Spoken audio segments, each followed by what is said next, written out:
हैसियत कर्मचारीहरूको पवित्र मतबाट, अभिमतबाट, रायबाट, तपाईहरुका कामको मूल्याङ्कनबाट प्राप्त गर्नुभएको हो। त्यसकारण मैले बधाई भनेको हुँ र तपाईहरुको सिँगै संगठन यो सम्मेलन त सफल हुन्छ नै, यसपछि तपाईहरुको संगठन अत्यन्तै सफलताका साथ अगाडि बढ्नुपर्दछ, अत्यन्त जिम्मेवार संस्थाका रूपमा अगाडि बढ्नुपर्दछ।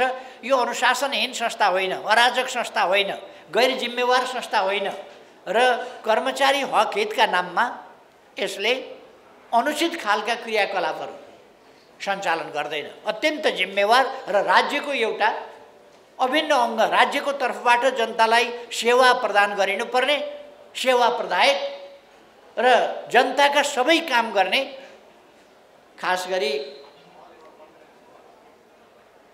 अलिकति तल्लो तहका कर्मचारीहरू, माथिका मुख्य सचिव, सहसचिवहरू तपाईहरुले नसमेटेको होला। तपाईहरुले उपसचिव पनि समेटेका छैन गएर हैन, पाउँदैन। कानुनले त शाखा अधिकृतसम्म मात्रै समेट्न पाएको छ। अथवा यो तह भनेकै ग्रासरुटमा सेवा उपलब्ध गराउने तह हो। दर्ता चलानेदेखि लिएर कार्यान्वयनको तहसम्म, टिप्पणी उठाउने तहसम्म तपाईहरुको भूमिका हुन्छ र यस काममा तपाईहरुको जिम्मेवारपन, जनताले दुःख नपाउन्, देशले दुःख नपाओस्, प्रणाली नबिग्रियोस्, नभत्कियोस्, अभ्यास र आचरणहरू नबिग्रियोन् भन्ने कुरामा तपाईहरुको ध्यान गएको छ, जानुपर्छ। र म धन्यवाद भन्न चाहन्छु कि हामी सरकार हौं, त्यसकारण हामीले जिम्मेवारीपूर्ण ढङ्गले चल्नु पर्दछ भन्ने तपाईहरुले बुझ्नुपर्छ। सरकारी कर्मचारी भनेको पर्मानेन्ट गभर्नमेन्ट भन्छ नि, त्यसकारण तपाईहरु पर्मानेन्ट गभर्नमेन्ट, तपाईहरु यो अवधिदेखि त्यो अवधिसम्म, नियुक्तिदेखि अवकाश प्राप्तसम्म तपाईहरुले गभर्नमेन्टको तर्फबाट गर्ने कामहरू वास्तवमा तपाईहरुले गर्नुहुन्छ। त्यसर्थ जो गभर्नमेन्ट बन्ला उसका नीतिहरू होलान्, तर ती नीतिहरू संविधानभित्र, कानुनभित्र, प्रचलनभित्र हुनुपर्दछ र ती देश र जनताको हितको पक्षमा हुनुपर्दछ ती नीतिहरू। र ती नीतिहरू कार्यान्वयन गर्ने ठाउँमा तपाईहरु हुनुहुन्छ। तपाईहरुले, मैले पहिले पनि भनेको छु, कर्मचारीहरूले भेदभाव गर्न, पक्षपात गर्न मिल्दैन। निष्पक्ष ढङ्गले, भेदभाव रहित ढङ्गले सरकारका नीति, निर्णय र आदेशहरूको कार्यान्वयन र त्यसै गरेर जनतालाई उपलब्ध गराउनु पर्ने सेवा सुविधाहरू तपाईहरुले तत्परता, तदारुकताका साथ गर्नुपर्दछ। करप्सन कन्ट्रोलमा तपाईहरुको ठूलो हात हुन्छ। त्यसकारण तपाईहरुले करप्सन कन्ट्रोल, स्वच्छता, पारदर्शिता जस्ता कुराहरूमा योगदान गर्नुपर्छ। र मैले सरकारमा हुँदा, सरकारमा जाने बित्तिकै एउटा प्रतिबद्धता र अर्को निर्देश एकै साथ दिएको थिए, म भ्रष्टाचार गर्दिनँ, अरूलाई पनि गर्न दिन्न। त्यो कुरालाई कार्यान्वयन गर्ने, त्यसलाई सामाजिक सदाचारको एउटा अङ्ग बनाउने काम तपाईहरुले गर्ने हो। त्यसकारण म तपाईहरुबाट देशले, जनताले, राज्यले ठूलो अपेक्षा गरेको कुरो यहाँहरूलाई आग्रह गर्न चाहन्छु। तपाईहरुसँग ठूलो अपेक्षा गरेको छ देशले। मैले सरकार विशेषको अपेक्षाको मात्र कुरा गरिरहेको छैन, मैले जनताको, देशको, राज्यको कुरा गरिरहेको छु। राज्य भनेको सरकार, आवधिक सरकारको मात्रै कुरा होइन। राज्य भनेको एउटा निरन्तरको एस्टाब्लिसमेन्ट हो। राज्य भनेको त्यो स्टेट हो, स्टेट पावर हो, सत्ता हो। त्यो कुराको अविच्छिन्नता हुन्छ, सरकार परिवर्तन बेग्लै कुरा। त्यसकारण तपाईहरुसँग राज्यलाई ठिक ढङ्गले अगाडि बढाउने सन्दर्भमा राज्यको अस्तित्व, राज्यको भूमिका, राज्यको प्रभावकारिता त्यो तपाईहरु मार्फत सम्पादन हुने हो। त्यसकारण यतापट्टि तपाईहरुको हक, तपाईहरुको ध्यान गएकै छ भन्ने म ठान्दछु। एउटा मैले हिजो पनि पोखरामा बोल्दाखेरि भनेको थिएँ, हामीले संविधानमा अधिकारका थुप्रै कुराहरू गर्यौं र कर्तव्यको थोरै चर्चा मात्रै गरेका छौं। सायद कर्तव्य थोरै चर्चा गर्दा पुग्छ, अधिकार यो पनि त्यो पनि त्यो पनि त्यो पनि सबै चाहियो भन्नु पर्ला, तर अधिकार जति विस्तृत व्याख्या गर्न नपर्ला। त्यसै कारण 16 देखि संविधानको 48 धारासम्म अधिकार र कर्तव्यका निम्ति छुट्याइएको भए पनि अन्तिममा एउटा धारामा मात्रै नागरिकहरूका कर्तव्य पनि छन्, ती कर्तव्य पनि पुरा गर्नुपर्छ, कर्तव्य पालना गर्नुपर्छ भन्ने उल्लेख छ। तर 31वटा धारा अधिकारका धाराहरू छन्। तर हामीले अधिकार भन्ने बित्तिकै जुन धारामा अधिकार लेखिएको छ त्यहाँ कर्तव्य पनि देख्न पर्दछ। जुन धारामा अधिकार लेखिएको छ त्यहाँ कर्तव्य नलेखिएको होला, तर त्यो हरेक अधिकारसँग कर्तव्य जोडिएको हुन्छ भन्ने हामीले बुझ्नुपर्छ। हरेक अधिकारसँग कर्तव्य सँगसँगै जोडिएको हुन्छ। त्यसकारण हामीले अधिकारका निम्ति सङ्घर्ष गर्ने, अधिकारको रक्षा गर्ने, अधिकारको प्रयोग गर्ने र बेटरमेन्टका लागि अगाडि बढ्ने र सँगसँगै हामी कर्तव्यको पालना गर्ने। आफ्नो कर्तव्य के हो? हामी हरेकले जहाँ छौँ, जहिले जति बेला, अहिले यति बेला म ठिक काम त गर्दैछु, मैले गरिरहेको काम ठिक त हो, यो देशको पक्षमा त छ, जनताको पक्षमा त छ भनेर विचार गर्नुपर्छ। हरेकले जुनसुकै काम गरिरहेका बेला पनि हामीले के म ठिक काम त गरिरहेको छु, अहिले यति बेला मैले गर्ने काम यही हो, म आफ्नो समयको, आफ्नो कामको कतिको जिम्मेवारीका साथ सदुपयोग गरिरहेको छु, प्रयोग गरिरहेको छु, यो कुरा हामीले सोच्न पर्दछ र त्यसअनुसार काम गर्नुपर्छ। हामीले काम गर्दा कच्चा मनस्थिति अथवा मनमा अनेक तहका कुराहरू आउँछन्। एक लेभलमा कच्चा तहमा कुराहरू, मानसिक स्थिति एउटा चाहिँ नथिग्रिएको अवस्था हुन्छ, नेचरल लागे जस्तो, फर्स्ट इम्प्रेसन अथवा बढी नेचरल टाइपको, त्यसलाई हामी अप्रशोधित अवस्था भनौँ। अप्रशोधित मानसिक अवस्थाको कामहरू हामीले गर्ने होइन। कुनै कुरा लाग्यो भने त्यसलाई विचार गरेर, प्रशोधन गरेर यो मैले गर्न हुन्छ कि हुँदैन, हाम्रो संविधानले दिन्छ कि दिँदैन, कानुनले दिन्छ कि दिँदैन, मेरो कर्तव्यले, मेरो इमानले, मेरो नैतिकताले के भन्छ, गर्न हुन्छ भन्छ कि हुँदैन भन्छ, जस्ता कुराहरू हामीले सोध्न पर्दछ अथवा मस्तिष्कको प्रशोधनमा राख्न पर्दछ र प्रशोधित कुरा मात्रै हामीले विचारको रूपमा अगाडि सार्नुपर्छ र प्रशोधित कुरा मात्रै हामीले कार्यान्वयन गर्नुपर्छ। होइन भने पशु र मानिसमा फरक। यदि अप्रशोधित लगाइहरू अनुसार नै काम गर्यो भने मनमौजी भन्छ। मनमौजी भनेको लाग्ने बित्तिकैको कुरा, अप्रशोधित मानसिक अवस्थाको कुरा मनमौजी, मनपरी नगर है भन्छन् नि मान्छेले। मनपरी भनेको अप्रशोधित कच्चा स्थितिको लगाई, सोचाइ, त्यो अप्रशोधित स्थिति हो। त्यसकारण हामीले प्रशोधित स्थितिका कुराहरू मात्रै कार्यान्वयन गर्नुपर्छ। यसमा खास गरेर जिम्मेवारीमा भएका मान्छेहरू, तपाईहरू सरकारको जिम्मेवारीमा हुनुहुन्छ, विभिन्न तहमा तपाईहरू मार्फत सरकारी सेवा सुविधा जो नागरिकले प्राप्त गर्ने हक राख्दछन्, जसका निम्ति नागरिकले कर तिरेर हामीलाई स्यालेरी खुवाएका छन्, हो ती नागरिकहरूप्रतिको हाम्रो जिम्मेवारी र कर्तव्य। सबभन्दा पहिले हामीले बुझ्नुपर्छ, तनखा दिने एउटा अड्डा तोकिएको होला, निमित्त अड्डा मात्रै हो त्यो तनखा दिने चाहिँ नागरिक हो। नागरिकले त्यो जसले तनखा दिने भनेर तोकिएको अधिकारी वा कार्यालय छ, उसलाई पनि उसैले खुवाउँछ, उसैले दिन्छ। पारिश्रमिक, सुविधा, भत्ता जे दिने हो नागरिकले दिन्छ। नागरिकले आफ्ना प्रतिनिधि मार्फत संविधान बनाउँछ, आफ्ना प्रतिनिधि मार्फत कानुन बनाउँछ, आफ्ना प्रतिनिधि मार्फत सरकार बनाउँछ र राज्य सञ्चालन गरिराखेका हुन्छ। सार्वभौम सत्ता सम्पन्न नागरिकले, नागरिकको कलेक्टिभ नाउन, यो सामूहिक अवधारणा, त्यसर्थ हामीले नागरिकप्रतिको, जनताप्रतिको आफ्नो उत्तरदायित्वलाई सर्वप्रमुख ठान्नुपर्दछ, राष्ट्रप्रतिको उत्तरदायित्वलाई सर्वप्रमुख ठान्नुपर्दछ, अनि मात्रै अरू कुराहरू आउँछ। यसो तपाईहरूले गर्नुहुन्छ भन्ने मलाई लाग्छ।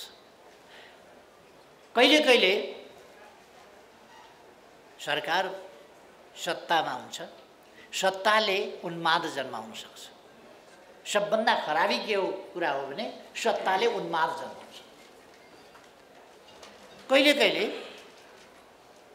खासै स्ट्रेन्थ नभएका, केही पनि नभएका व्यक्तिहरू पनि झुक्कल पुक्कल अनेक जाल टिक्रम आदि इत्यादि परमादेश जारी भएका बखत यस्ता हुलमालमा त्यस्ता मान्छेहरू पनि पावरमा पुग्न सक्छ। त्यसरी पावरमा पुग्यो भने त्यस्ता मान्छेहरूमा उन्माद चढ्न सक्छ र त्यो उन्मादले देशको हित, जनताको हित, लोकतन्त्र, लोकतान्त्रिक प्रणाली, त्यसको रक्षा, संविधानको रक्षा, त्यसको सही कार्यान्वयन पट्टि वास्ता गर्दैन। मै सबको छु, मै शक्तिशाली छु भन्ने ठान्छ।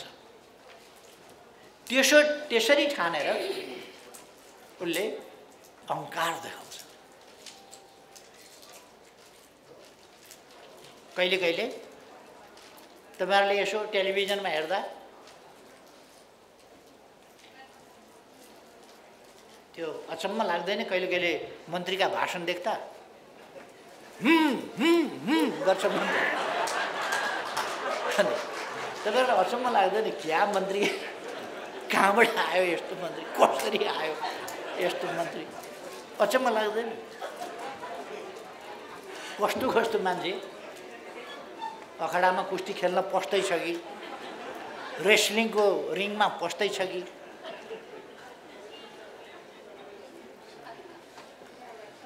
अचम्म लाग्छ। साधारण मान्छेहरू पनि अचम्म मान्छन्। त्यो के हो भने उन्माद हो। त्यो उन्माद एउटा वन मान्छे हुन्छ चिम्पान्जी, चिम्पान्जीको अर्को एउटा रूप हुन्छ त्यो रौँ पनि त्यति लामा लामा नभएको चिम्पान्जी।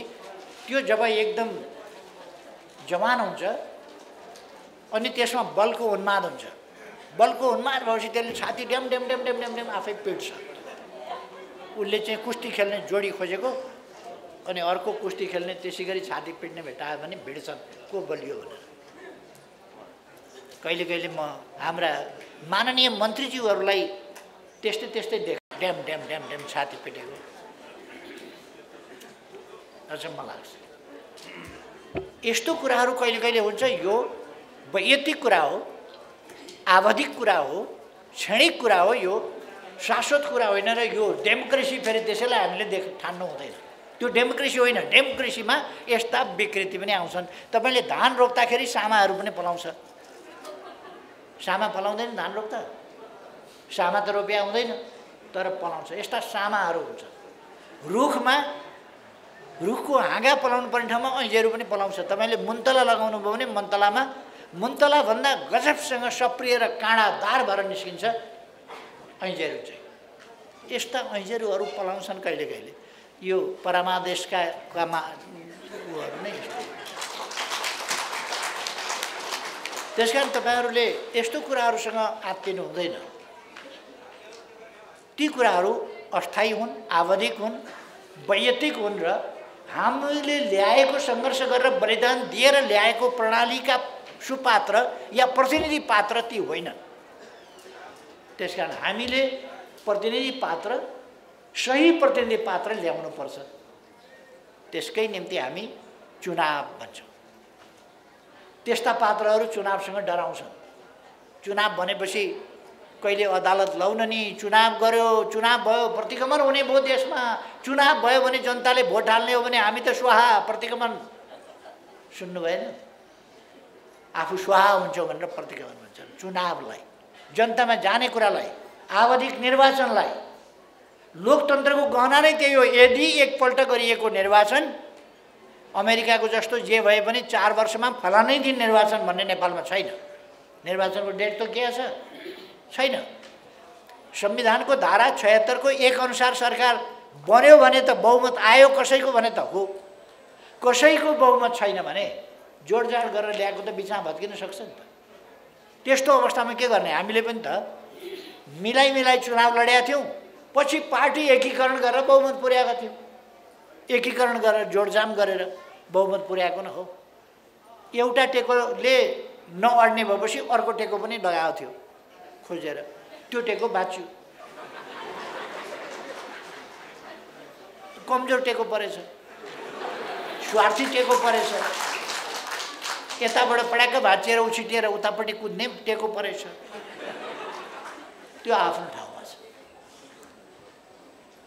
यस्ता बेलाहरूमा यदि पुरानो जनादेशले जबसम्म काम गर्छ तबसम्म पार्लियामेन्ट रहन्छ, त्यो जनादेशले काम गर्न छोड्यो भने फेरि जनताको बिचमा गएर नयाँ ताजा जनादेश प्राप्त गर्नुपर्छ र देशलाई अगाडि बढाउनुपर्छ। देशलाई पार्लियामेन्टलाई निकम्मा बनाएर अहिलेको जस्तो भत्ता खाने बाहेक के काम गरिरहेको छ पार्लियामेन्ट? भत्ता खाने काम गरिरहेको छ। अनि मुद्दा लडेर फिर्ता ल्याएको संसदले के काम गर्छ बिचरा? मुद्दा लडेर फिर्ता ल्याएको मुद्दाबाट आएका सर्वोच्च अदालतले टिको लगाइदिएर सरकार बनेकाहरूले के गर्छ? त्यसै कारण हामी भन्छौँ जनतामा जानुपर्छ। अब तपाईहरू दुईटा भूमिका छ तपाईहरूको, नागरिकको हैसियतको भूमिका छ तपाईहरूको, कर्मचारीको हैसियतको भूमिका छ तपाईहरूको। नागरिकको हैसियतले राम्रो ठाउँमा भोट दिने तपाईहरूको अधिकार हो। कर्मचारीको हैसियतले निष्पक्ष ढङ्गले काम गर्ने तपाईको कर्तव्य हो। तपाईले निष्पक्ष ढङ्गले काम गर्नुपर्छ, कतै हेर्नु पर्दैन। नेकपा एमालेलाई म भन्न चाहन्छु, कर्मचारीको हैसियतमा नेकपा एमालेलाई तपाईहरूको साथ सहयोग चाहिँदैन, किनभने एमालेका कार्यकर्ता नै काफी छन्। कर्मचारीले साथ दिनु पर्दैन, प्रहरीले साथ दिनु पर्दैन, एमालेलाई निष्पक्ष भएर काम गरे हुन्छ। निर्वाचन आयोगले साथ दिनु पर्दैन एमालेलाई, एमाले काफी छ एक्लै। त्यसकारण नागरिकको हिसाबले तपाईहरूले हरेक नेपालीले साथ दिनुपर्छ। नागरिकले सही सरकार बनाउन मद्दत गर्नुपर्छ। नागरिक कर्तव्य र तपाईहरू त्यो कर्तव्य पालना गर्ने अधिकार राख्नुहुन्छ। तर कर्मचारीको हैसियतले तपाईहरू स्वतन्त्र हुनुपर्दछ, निष्पक्ष हुनुपर्दछ र निष्पक्ष ढङ्गको तपाईहरूको भूमिका हुनुपर्दछ। तपाईहरू जहाँ खट्नुहुन्छ खटाइनुहुन्छ, यो पार्टीतिर ऊ पार्टीतिर लाग्न हुँदैन। निष्पक्ष ढङ्गले तपाईहरूले जिम्मेवारी पुरा गर्नुपर्छ, निर्वाचन गराउने जिम्मेवारी। आँट गर्दैन होला।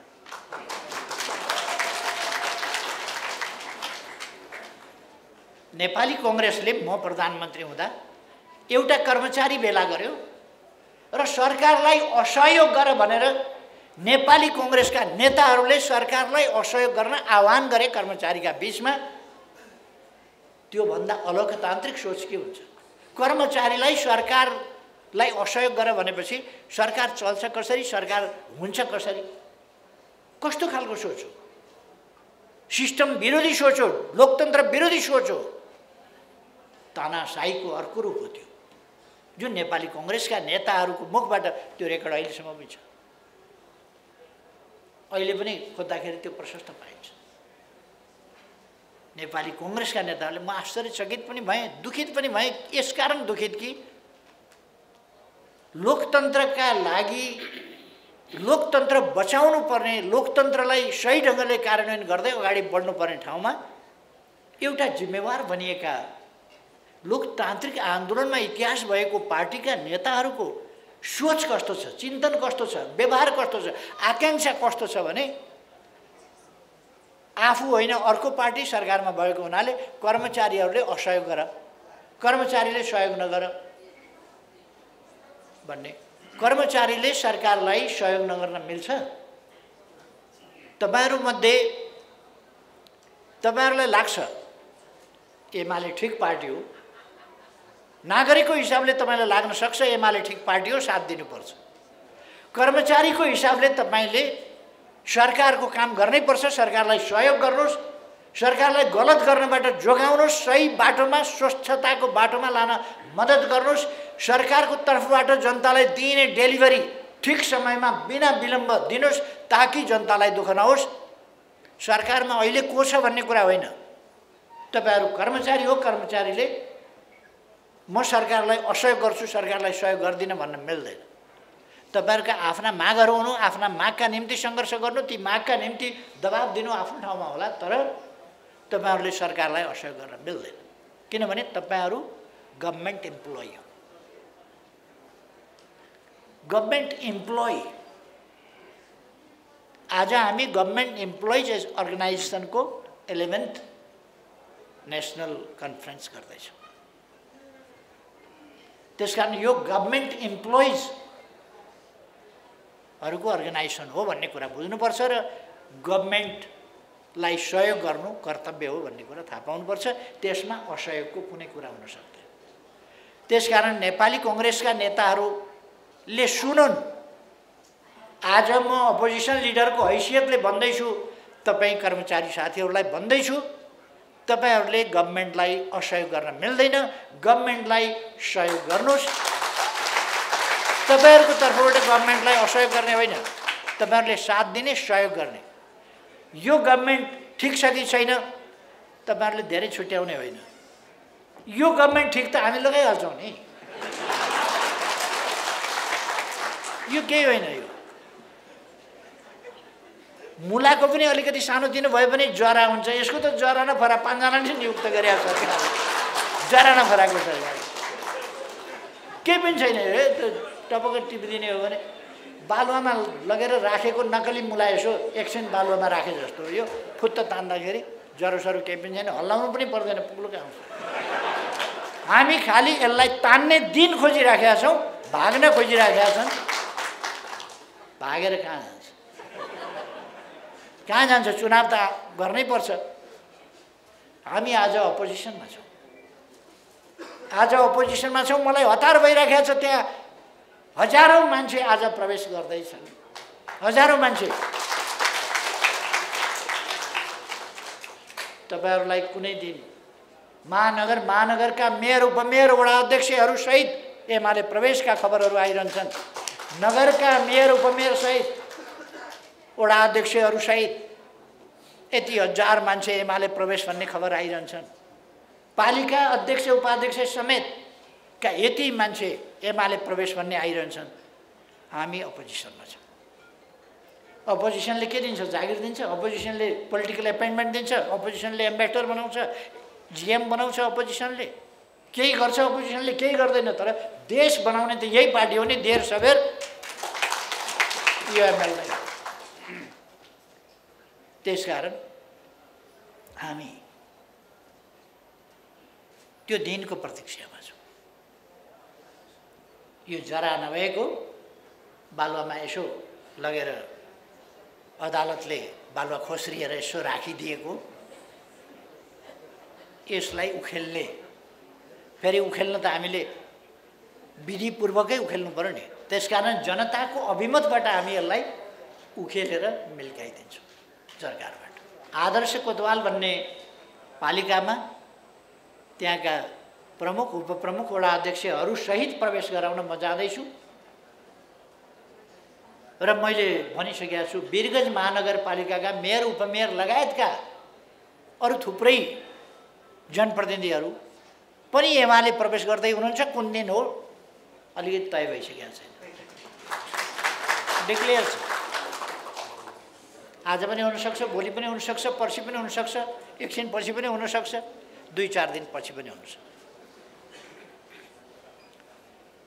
अब कुनै पनि ठाउँ हिजोको जस्तै परिणाममा, एमालेको सन्दर्भमा हिजोको जस्तो परिणामको कसैले कल्पना नगरे हुन्छ।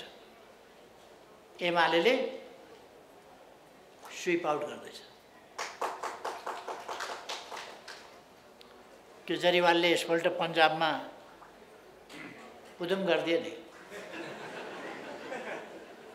केजरीवालको हिस्ट्री, एक्सपिरियन्स आदि इत्यादि एमालेको जस्तो नेसन वाइड, इन्टरनेसनल तहमा त्यस ढङ्गको अलिक होइन, त्यस्तो बलिदान सङ्घर्षको इतिहास पनि होइन। तर पनि त्यति गर्न सके। नेकपा एमाले त इतिहास, बलिदानको, सङ्घर्षको, भिजनको र व्यवहारिक क्षमता सरकार बनाउने 3 वर्ष मौका पाउँदाखेरि निद हराम गरिदिँदो रहेछ सबैको। कतै नभएपछि 5 वर्ष पर्खिन, 5 वर्ष किन सकेनन् भने 80% बढी भोट एक्लै एमाले ल्याएर बढाएर दिन्थ्यो सबैलाई, त्यसै कारण 5 वर्ष पर्खिने कसैसँग धैर्यता भएन। यिनीहरूले सोचे होला बिचैमा परमादेशबाट एमालेलाई हटाइयो, अब रोकिन्छ भनेर। एमाले एउटा भेल हो, रोक्ने कोसिस गर्यो कि बगाउँछ। त्यसकारण यो भेल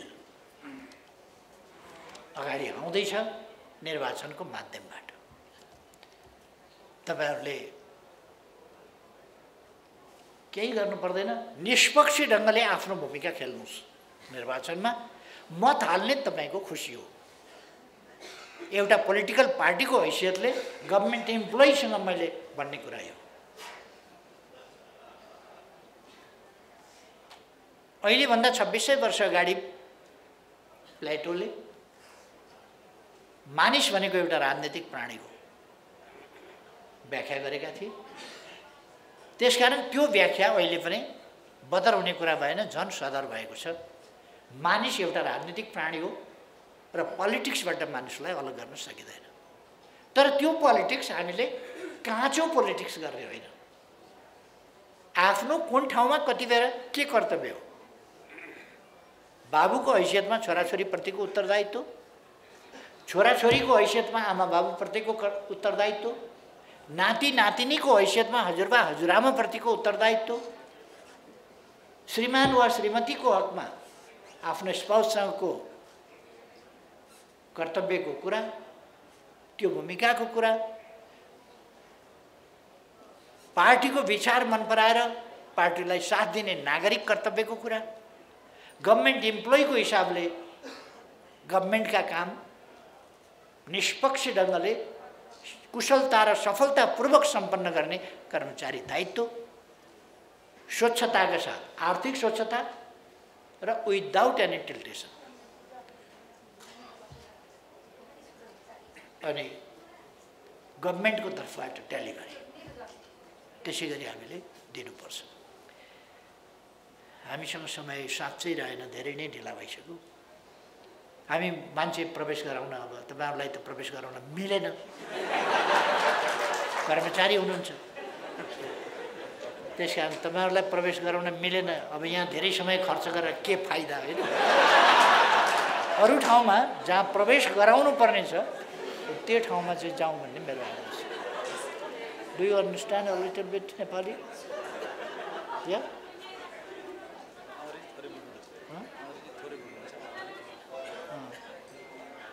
আমি বাংলা বলতে পারি না, এই তো এইটা কঠিন আছে, কঠিনাই আছে। আমি বলতে পারি না।